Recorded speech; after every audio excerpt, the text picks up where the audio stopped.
Our Queenstown reporter Peter Newport is in Roxburgh, where relatives of those people who were caught in the snowstorm are waiting for their family members to come down off the mountain. Hi Peter, any sign of the group yet? No, John, it's been a day of delays and uncertainty. The latest news is that they had hoped to use helicopters to bring these people halfway down the mountain and then put them into a large bus, and we're waiting here at Roxburgh at the rescue centre for that bus to arrive. But the helicopters once again couldn't get up the mountain, so they're having to use this snowcat. We originally thought they were snowmobiles, that was how they were described to us, but they're big snowcats similar to the vehicles used to groom ski slopes.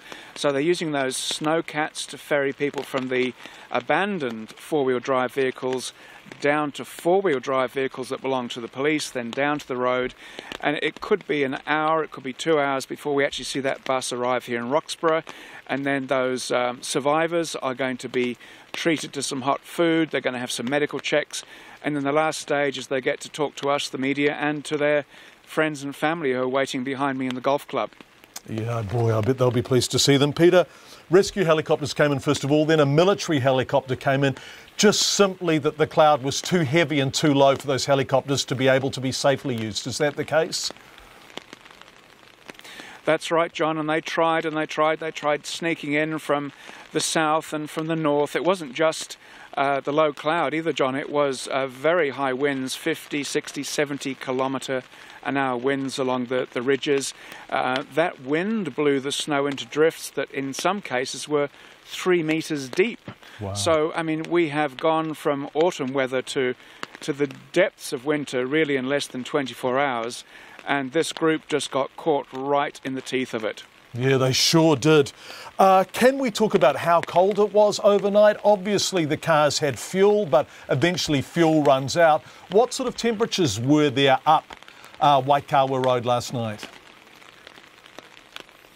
We're thinking about -5 to -10, John, and then you may even have to factor in a bit more for the wind chill factor. But, I mean, on the plus side of the balance sheet, these were four-wheel drive enthusiasts, and they had cans of diesel with them, so they had some spare fuel. I've been speaking to some relatives waiting in the golf club behind me. They had some contact, they had very patchy cell phone signals, so these people trapped in their cars in this incredibly deep snow were speaking to friends and family occasionally. But I think it's fair to say that as the day wore on and those helicopter attempts failed and failed and failed, anxiety rates went up as well. And I think this afternoon it was all looking very tenuous. I saw a lot of worried faces around here, even on hardened police officers and hardened rescue people.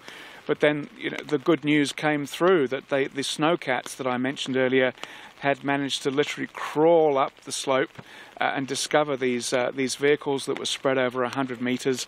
And then almost symbolically, the Air Force helicopter flew over the rescue centre here in Roxburgh at high speed, almost in a celebratory way to say, well, there you go, a result. And now it feels like we're going through the process of bringing these people back to civilization.